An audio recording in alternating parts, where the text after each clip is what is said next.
The great meeting room on Nexus Prime was bigger than 3 football fields put together. Its walls curved up into a dome that showed the stars outside through clear metal windows. 12 different kinds of aliens sat at tables arranged in a perfect circle, each group looking very different from the others. Jake Morrison walked into the room with his team behind him. He was 52 years old with gray hair and steady eyes. His black suit was simple compared to the colorful clothes and strange bodies of the aliens around him. Colonel Lisa Barnes walked on his right side. Her uniform crisp and clean. Dr. Peter Collins carried a tablet computer and looked nervous. The humans took their seats at a small table. Around them, the aliens whispered and made strange sounds. The Zephyrs were tall and blue with crystal spikes growing from their backs. They glowed softly in the dim light.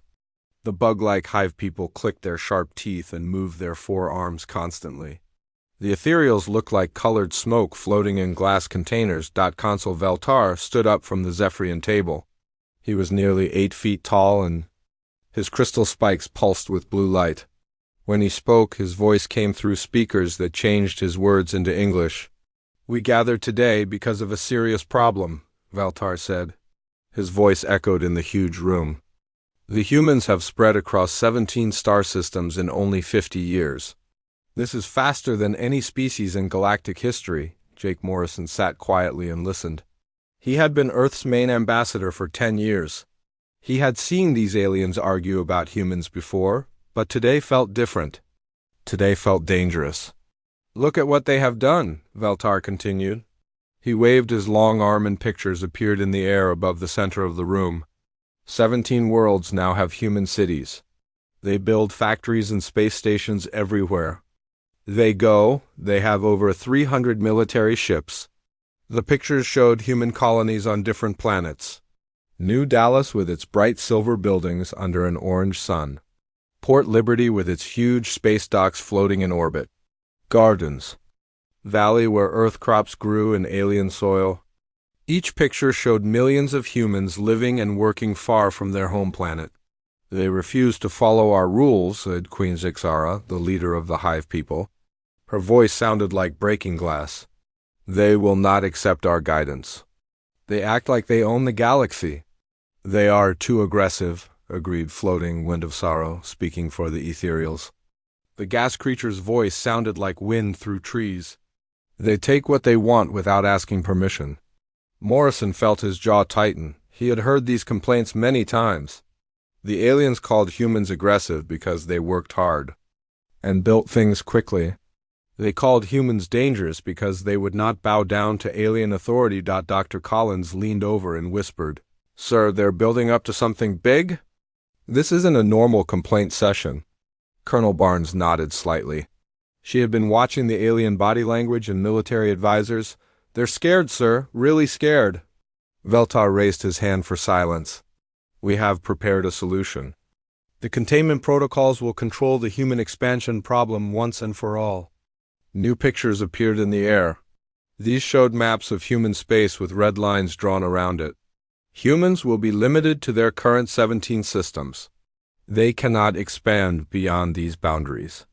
All human military ships will be reduced to 100 vessels maximum. Each human world will have council observers to make sure they follow our rules. Morrison's blood went cold. He looked at the maps and saw his species being put in a cage. No more exploration. No more new worlds for Earth's growing population. No more freedom to choose their own path among the stars. Human technology development will be supervised by council experts, Veltar continued. All human research must be approved before it can continue. Any human activity that might threaten galactic peace will be stopped immediately. The other aliens nodded and made sounds of approval. The traders loved the idea because it would give them control over human markets. The scientists wanted to steal human research techniques. The military leaders were tired of worrying about human ships showing up in unexpected places. "These protocols will keep the peace," Veltar said. "Humans will be safe inside their assigned space. The galaxy will be stable. Everyone will benefit." Morrison looked around the room at the alien faces. Some looked satisfied. Others looked worried. None of them looked like they cared what happened to humanity as long as the problem went away. Ambassador Morrison, Veltar said, you will take these protocols back to your government. Your leaders have 30 days to accept them. If they refuse, the Council will enforce them anyway. The threat was clear. Accept the cage willingly or have it forced on you. Morrison had seen this before in Earth's history. Strong groups always tried to control weaker ones. The difference was that this time, 12 alien species were working together against humanity. We will need time to study these protocols, Morrison said carefully. His voice stayed calm even though his heart was racing. This is a big decision for our people. Of course, Veltar agreed. But remember, Ambassador, this is not a negotiation. This is the Council's final decision. Humans will accept limits on their growth, or limits will be placed on them by force. The meeting ended with polite words, but everyone knew the truth. Humanity had been given an ultimatum. Submit to alien control or face war against 12 spacefaring species. The math was simple and terrifying. As the aliens filed out of the meeting room, Morrison sat still in his chair. His hands were steady, but his mind was racing. 50 years ago, humans had been alone on Earth, dreaming of the stars. Now they lived on 17 worlds and were being told they could never have more. Colonel Barnes touched his shoulder. Sir, we need to get back to our quarters. We have a lot of work to do. Morrison nodded and stood up. He looked once more at the star chart still glowing in the air. Somewhere out there, human families were sleeping peacefully in their beds, not knowing that their future was being decided by creatures they had never seen. The walk back to their quarters felt longer than usual. Morrison's mind was already working. On the impossible problem? How do you fight 12 species when you can barely handle one? How do you protect 17 worlds when the enemy controls thousands of ships? But deep in his mind, another question was forming. What if humanity didn't have to fight? What if there was a third option that none of the aliens had considered? The humans were about to discover that sometimes the best way to win a game is to stop playing it entirely. The door to the human quarters slid shut with a soft hiss. Jake Morrison loosened his tie and sat down hard in the nearest chair. The room was small and gray, built to house any of the 12 alien species that visited Nexus Prime. It smelled like cleaning chemicals and recycled air. Colonel Lisa Barnes paced back and forth across the metal floor. Her boots made sharp clicking sounds with each step. She had been a soldier for 20 years and knew trouble when she saw it. This was the biggest trouble humanity had ever faced. 17 systems, she said, her voice tight with anger. They want to trap us in 17 systems forever. Do they have any idea how many people live out there?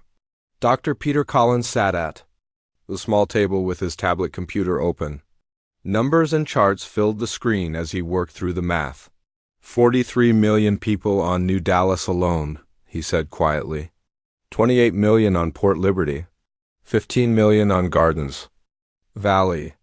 That's just the 3 biggest colonies. Morrison rubbed his tired eyes. He had been awake for 18 hours straight, first preparing for the meeting, then sitting through the aliens' demands. Now he had to figure out how to save his species from being caged forever. How many people total? Morrison asked. Collins tapped his screen several times. 112 million humans living outside Earth's solar system. All of them depending on trade, supplies, and support from the other colonies. If we accept these protocols, they'll never see another new world. Barnes stopped pacing and turned to face Morrison. Sir, with respect, we can't accept this. My daughter lives on New Dallas. She's pregnant with her first child. Are we supposed to tell her that baby will never have a chance to explore the stars? Morrison understood her pain. His own brother had moved to the frontier station 5 years ago, looking for adventure and opportunity. The thought of telling him he could never go further into space made Morrison's chest feel tight. What about our defenses? Morrison asked. If we refuse their demands, what are we looking at?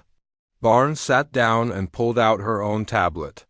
Military reports and ship counts filled the screen. We have 312 ships total. Most of them are cargo vessels or small patrol boats. Maybe 60 real warships that could fight in a battle. Against how many alien ships? Best guess, over 4,000? The Zephyrians have the biggest fleet with about 1,500 ships. The Hive people have maybe 800. Even the small species have more ships than we do. Collins looked up from his calculations. It gets worse. Our colonies are spread across 17 systems.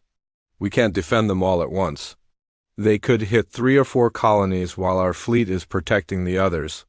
Morrison felt the weight of 112 million lives pressing down on him. Each person living in human space was depending on him to make the right choice. Accept slavery or watch their worlds burn. There has to be a third option, Morrison said. Something they haven't thought of. Barnes and Collins looked at each other. They had worked with Morrison for years and knew he was smart, but this problem seemed impossible to solve. What if we try to negotiate? Collins suggested. Maybe we can get them to accept some limits instead of total containment. You heard Veltar? Barnes said. This isn't a negotiation. They've made their decision.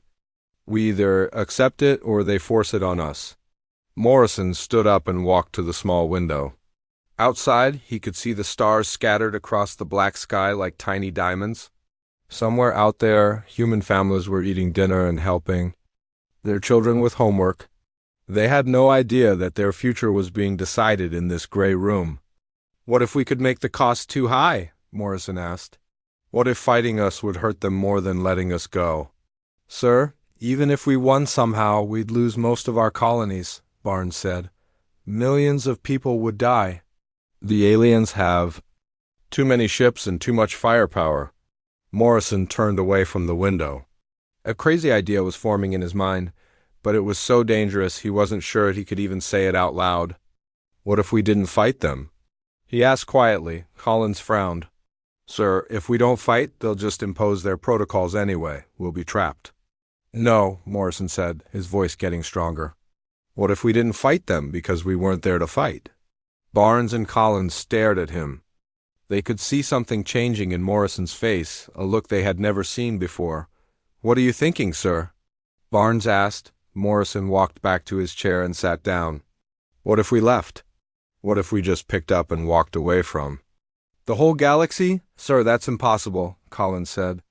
Our colonies need trade with other species. We need their technology and resources. We can't survive alone, can't we? Morrison asked. We've been part of galactic civilization for 50 years. Before that, we survived on Earth for thousands of years without any help from aliens. We built cities, invented computers, traveled to other planets. We did all of that alone. Barnes was quiet for a long moment. You're talking about cutting all ties with the Council. No trade, no technology sharing, no diplomatic contact. Complete independence. That's exactly what I'm talking about, Morrison said. They want to control us because they think we need them. What if we prove we don't? Collins shook his head. The colonies would panic. People would think we'd gone crazy. And what about defense? We'd be completely on our own. We're on our own anyway, Morrison said. The Council just made it clear that they're not our friends. They're our wardens. The only difference is whether we accept the cage or break out of it. Barnes leaned forward. Sir, this is the biggest gamble in human history. If it doesn't work, we lose everything. No alien technology, no galactic trade, no support if we run into trouble. If we accept their protocols, we lose everything anyway, Morrison said. Just slowly instead of all at once. He picked up his secure communicator and stared at it. One call to Earth would start the biggest change in human history. President Helen Carter would have to make a decision that would affect every human alive. What do you think she'd say? Collins asked it. Morrison smiled for the first time in hours. I think she reminded me that Americans didn't ask King George for permission to be free. And humans didn't ask anyone's permission to reach the stars. He pressed the button to open a channel to Earth. The communicator beeped twice, then connected through the quantum entanglement network that linked all human worlds. Morrison to Earth Control. Priority 1, I need to speak with President Carter immediately. The response came back in seconds. Stand by, Ambassador. The president is being notified. Morrison looked at his two companions. Barnes was sitting straight in her chair, every inch a soldier ready for battle. Collins was still nervous, but there was something new in his eyes. Hope, maybe, or excitement. Once I make this call, there's no going back, Morrison said. Are you both ready for what comes next? Barnes nodded firmly. Yes, sir. It's time to show them what humans can do when they stop asking permission. Collins took a deep breath. I just hope we're strong enough to make it work. Morrison's communicator crackled with static, then cleared. Ambassador Morrison, this is President Carter. I understand you have an urgent report. Morrison looked out the window at the stars one more time. In a few minutes, humanity would either choose freedom or accept chains. Either way, the galaxy would never be the same. Madam President, he said, I need to tell you about the choice we have to make. And I need to tell you about the choice I think we should make. The morning lights came on slowly in the council chamber. Jake Morrison walked through the big doors with Colonel Barnes and Dr. Collins behind him. His black suit was neat and clean, but his eyes looked tired. He had been awake all night talking. To Earth, the alien representatives filled their seats around the giant circle. Consul Veltar's crystal spikes glowed bright blue as he watched the humans approach. Queen Zixara clicked her sharp teeth together in a steady rhythm. The ethereals swirled in their glass containers like colored smoke in a storm. Morrison carried a single piece of paper in his hand. It was white and simple, with just a few lines of text written on it. Every alien in the room expected to see pages of legal documents, complicated arguments, or desperate pleas for more time. Ambassador Morrison, Veltar said, his voice echoing through the speakers. We hope your government has made the wise choice. The containment protocols will benefit everyone. Morrison walked to the center podium without speaking. His footsteps sounded loud in the quiet chamber. He placed the white paper on the podium and looked around at all the alien faces watching him. The human government has made its decision, Morrison said clearly. His voice carried to every corner of the huge room. We formally withdraw from the Galactic Council. We will not be part of any galactic treaties or agreements. We do not ask for your protection, and we do not accept your authority. The silence that followed was complete. Even the constant humming of the station's machines seemed to stop. 12 different species stared at the human ambassador, trying to understand what they had just heard. Veltar's crystal spikes flickered, from blue to dark purple. Ambassador, I think there has been a misunderstanding. We are not asking you to leave the council. We are asking you to accept reasonable limits on your expansion. There is no misunderstanding, Morrison said. Humanity is done asking permission from anyone. We choose to leave your civilization entirely. Colonel Barnes stepped forward and placed 17 small data crystals on the podium. Each one was the size of a coin and glowed with stored information. These contain all the technology we learned from council species. We're giving it back. We'll keep only what we developed ourselves. That's impossible, squeaked Ambassador Trill from the traitor species. His voice was high and thin like a whistle. You can't survive without our technology. Your ships use our engines. Your colonies use our energy systems. We'll figure it out, Barnes said simply. Humans are good at solving problems. Dr. Collins added his own data crystal to the pile. All joint research projects are ended. Human scientists are leaving council facilities right now. We thank you for the opportunity to work together, but we're going our own way. The aliens began talking all at once in dozens of different languages. The translation systems couldn't keep up with all the voices. Panic was spreading through the chamber like fire through dry grass. This is madness, Veltar said, his voice rising above the noise. You have 17 worlds to defend. You have barely 300 ships. The galaxy is full of pirates and hostile species. You'll be destroyed within a year. Morrison looked directly at the tall blue alien. Consul Veltar, you spent 50 years worrying about what humans might do in the future. Now you can worry about what we will do starting today. What does that mean? Demanded Queen Zixara. Her 4 arms waved in the air as she spoke. Are you threatening us? No threats, Morrison said calmly. We're simply leaving. All human space is now off limits to Council ships. Any vessel that enters our territory will be considered an enemy. The chamber erupted in angry voices. The ethereals pulsed with red alarm colors. The hive people clicked their teeth so fast it sounded like machine gun fire. Even the usually calm deep swimmers were making worried bubbling sounds. You cannot do this, Veltar said desperately. The Council has kept peace in the galaxy for 3,000 years. Humans cannot just walk away from civilization. We're not walking away from civilization, Morrison said. We're walking away from you. There's a difference. He turned to leave, then stopped and looked back at the panicking aliens. You wanted to put humanity in a cage. You thought we needed you more than you needed us. I guess we're about to find out who was right. Morrison and his team walked toward the exit.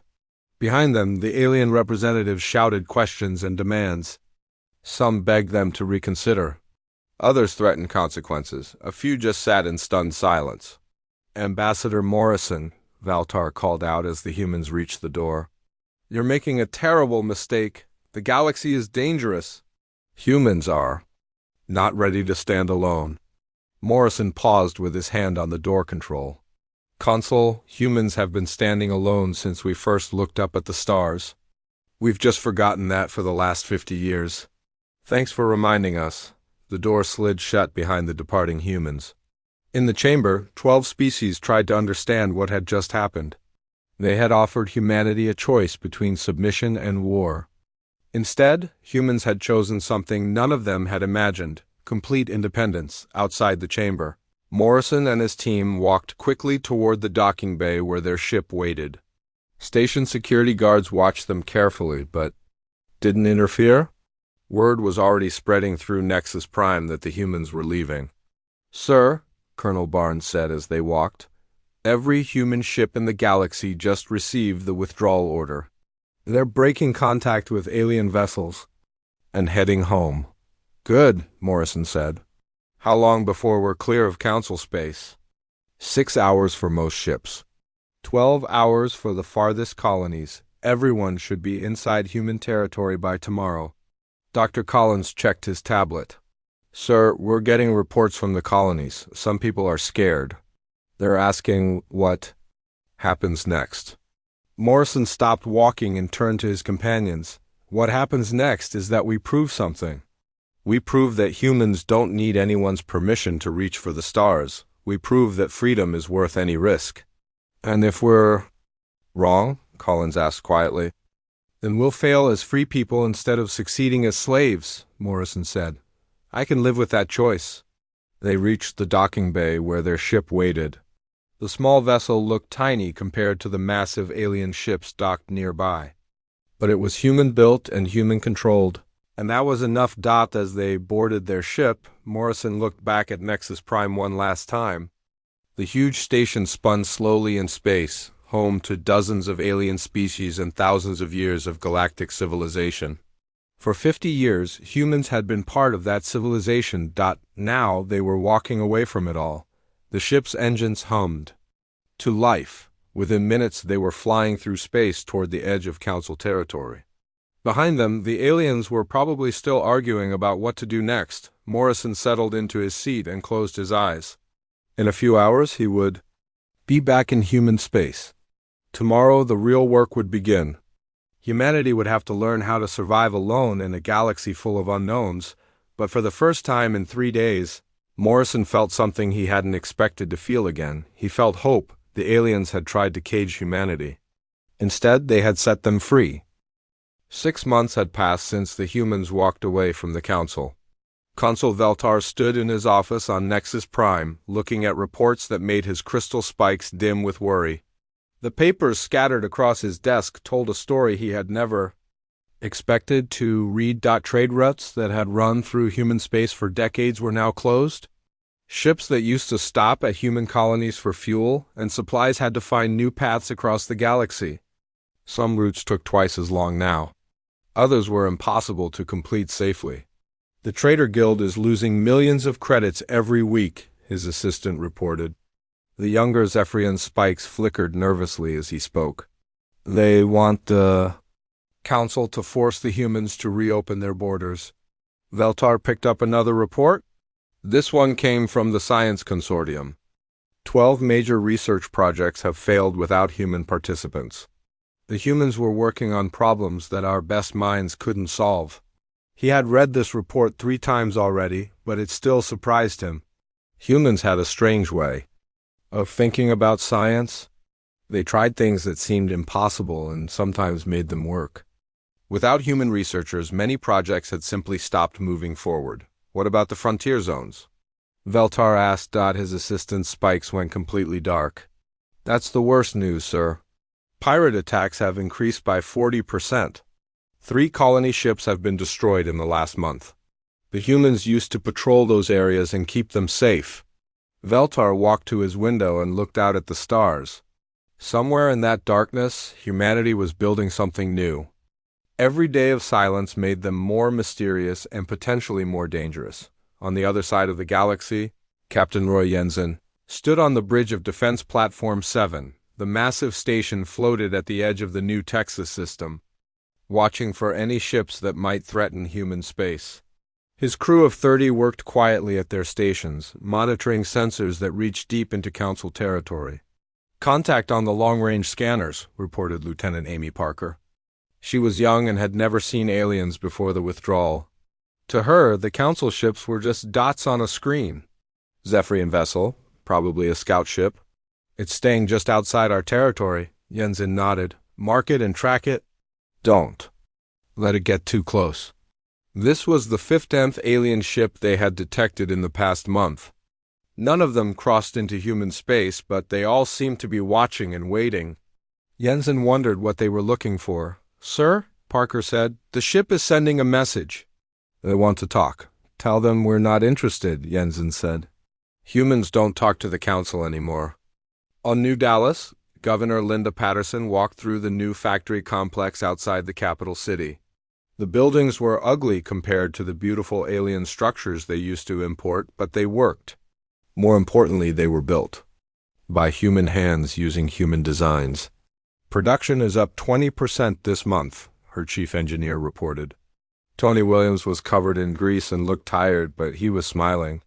We're making everything we need now. Tools, computers, engine, parts. It's not as fancy as alien technology, but it gets the job done. Patterson nodded as she watched workers assembling new machines. When the humans first withdrew from galactic civilization, many people had panicked. They thought life would become impossible without alien technology. Instead, human engineers had worked day and night to solve every problem. What about the new settlements? Patterson asked. 5 more colonies started this month, Williams said. Proudly, we found 3 planets the aliens said were too dangerous to live on. Turns out they were wrong. Patterson smiled. Humans had always been good at living in places other species avoided. Hot planets, cold planets, planets with strange atmospheres. If humans could breathe the air, they could build cities. In the underground laboratories of Port Liberty, Dr. Patricia Wade stared at her computer screen with excitement. The numbers dancing across the display represented something that should have been impossible. She had just solved a problem that alien scientists had worked on for centuries. The new communication system works, she told her assistant, Dr. Mark Chun. We can send messages instantly across human space without using any alien technology. Chun looked at the data and shook his head in wonder. How did you figure it out? I stopped trying to copy what the aliens did, Wade said. Instead, I thought about what humans needed and worked backward from there. Sometimes the simple answer is the right answer. The breakthrough would change everything. Human colonies could now talk to each other faster than ever before. Military ships could coordinate attacks across multiple systems. Most importantly, humanity no longer needed alien communication networks. Back on Nexus Prime, Consul Veltar received his daily intelligence report. The news was always the same and always disturbing. Human ships were moving through space, but not in any pattern the aliens could understand. Human colonies were growing, but in systems the Council had written off as worthless. They're building something, Queen Zixara said during the emergency council meeting. Her forearms gestured wildly as she spoke. Our spies report massive construction projects on at least 6 worlds. But we don't know what they're building. Maybe they're preparing for war, suggested Ambassador Trill from the traitor species. His voice was higher than usual because he was scared. Maybe they plan to attack us. With what? Demanded Floating Wind of Sorrow from the Ethereals. They only had 300 ships when they left. Even if they built more, they can't match our numbers. Veltar listened to the arguing voices and felt old. 3,000 years of galactic peace, and now everything was falling apart because of one stubborn species. The humans had been gone for only 6 months, but it felt like everything was changing. We need to know what they're doing, Veltar said finally. Send more scout ships to watch human space? But don't cross their borders. We don't want to start a war. What if they're already planning to start one? Queen Zixara asked, Veltar's crystal spikes dimmed to almost black. Then we're in more trouble than we thought. The months of silence stretched on. Human space became like a black hole in the galaxy's information network. Ships went in, but no news came out. Trade routes shifted around human territory like water flowing around a rock.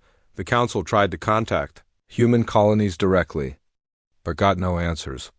They offered new treaties with better terms, but humans ignored them completely. Some aliens suggested using force, but no one wanted to be the first to attack. As the silence continued, stories began to spread through alien space. Traders claimed they had seen huge human ships in distant systems. Scientists reported detecting strange energy signals from human space. Military officers whispered about human colonies appearing in places that had been empty the week before. None of the stories could be confirmed, but they all said the same thing. Humanity was growing stronger while the rest of the galaxy grew weaker. On Defense Platform 7, Captain Jensen watched another alien scout ship probe the edges of human space. The ship stayed just outside the boundary, testing human reactions and gathering whatever information it could. 20th ship this month, Lieutenant Parker reported. They're getting braver, Jensen smiled grimly. Let them look. They're not going to like what they see when we're ready to show them. In 6 months, humanity had learned to survive without alien help. They had built new factories, developed new technologies, and expanded to new worlds. Most importantly, they had proven that humans didn't need anyone's permission to reach for the stars. The aliens had wanted to cage humanity, to keep them weak and controllable. Instead, they had forced humans to become strong and independent. Now the question was what humanity would do with that strength. The galaxy was about to find out. 3 years after the withdrawal, alarms screamed across every alien military base in the galaxy. Sensor stations that watched the edges of space detected something that made their operators call for emergency meetings. Massive energy readings. We're moving toward Council space from the direction of human territory. Admiral Frank Murphy stood on the bridge of the HSS Independence, the largest ship humans had ever built. Around him, 200 vessels moved through space in perfect formation. These ships looked nothing like the old human fleet that had left. Council space 3 years ago, the Independence was twice the size of the biggest Zephyrian battleship. Its hull was black metal that seemed to absorb light instead of reflecting it. Strange blue lights pulsed along its sides in patterns that hurt alien eyes to look at. The other ships in the fleet were smaller, but just as strange and threatening. Admiral, reported Captain Jenny White from her position at the communications station. We're receiving thousands of calls from alien ships. They want to know who we are and what we want, Murphy smiled. He was a short man with gray hair and calm eyes, but when he smiled, people understood why humans had survived everything the galaxy could throw at them. Tell them we're humans coming. Home to the neighborhood, and we want to talk. On Nexus Prime, emergency meetings had been running for 3 days straight.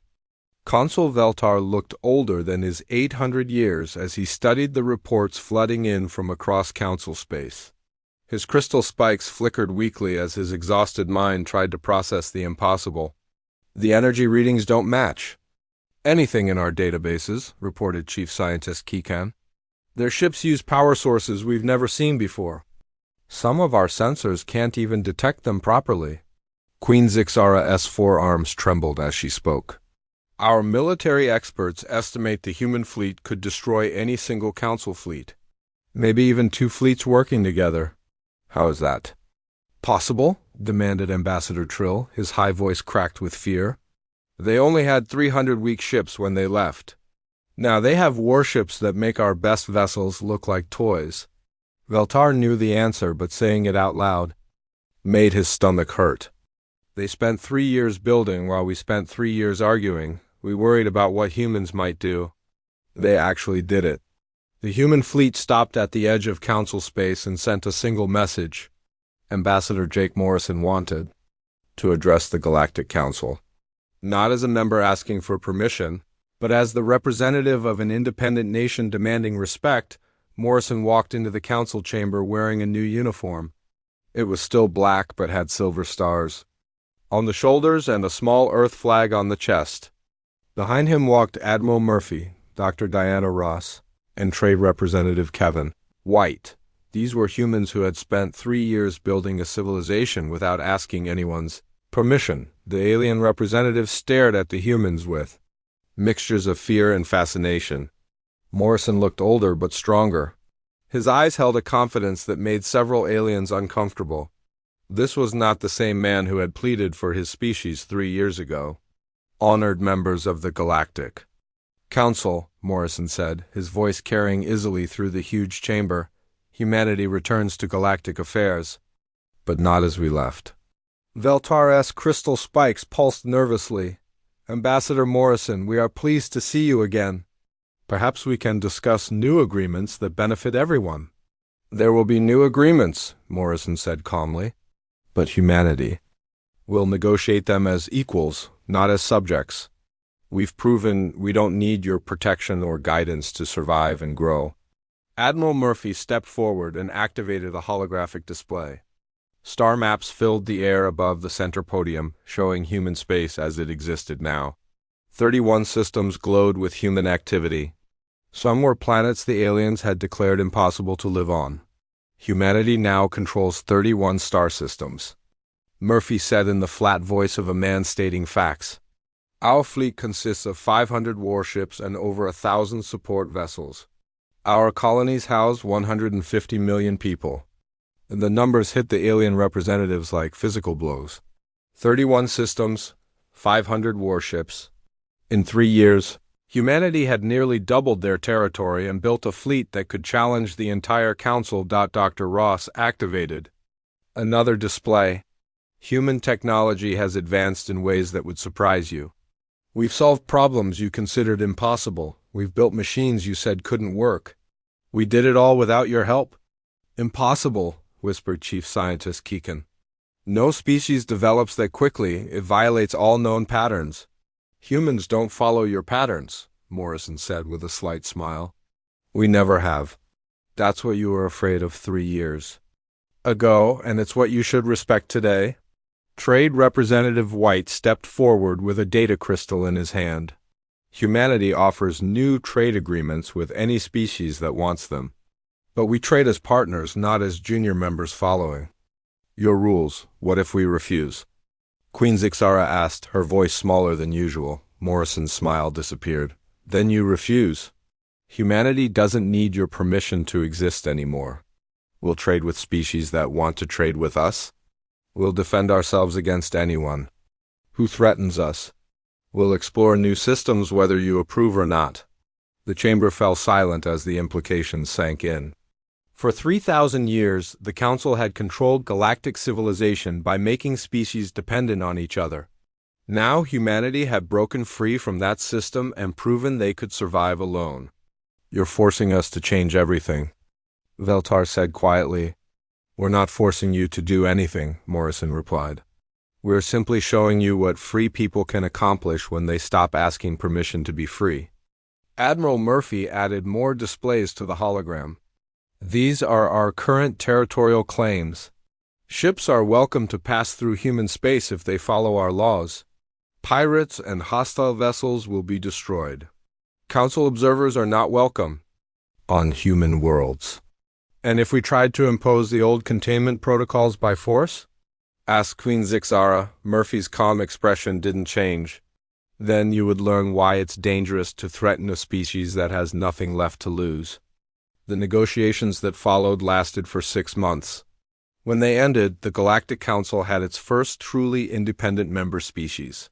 Humanity joined as equals with full territorial rights and no restrictions on their expansion or development. Some aliens were angry about the new arrangement. Others were impressed by human determination. A few were secretly relieved that humans had chosen to rejoin galactic civilization instead of becoming permanent enemies. Consul Veltar signed the final treaty with hands that shook slightly.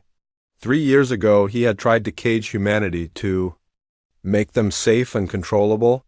Instead, he had forced them to become something far more dangerous. A species that knew they could survive anything. As the human delegation prepared to leave Nexus Prime, Morrison stopped to speak with Veltar. Privately. No hard feelings, Consul, Morrison said. You taught us something important. You showed us we were strong enough to stand alone. Veltar's crystal spikes dimmed with something that might have been regret. I hope we can work together now, Ambassador. The galaxy is big enough for all of us, Morrison nodded. It is, but remember, humans don't ask permission anymore. We'll be good neighbors if you'll be good neighbors. But we'll never be anyone's subjects again. As the human ships departed for their expanded territory, alien observers watched with new understanding. The species they had tried to control had become the one force in the galaxy that couldn't be controlled. The consuls had watched in terror as humans abandoned the table 3 years ago. Now they watched with respect as humanity returned to claim their rightful place among the stars, free, strong, and answerable to no one but themselves.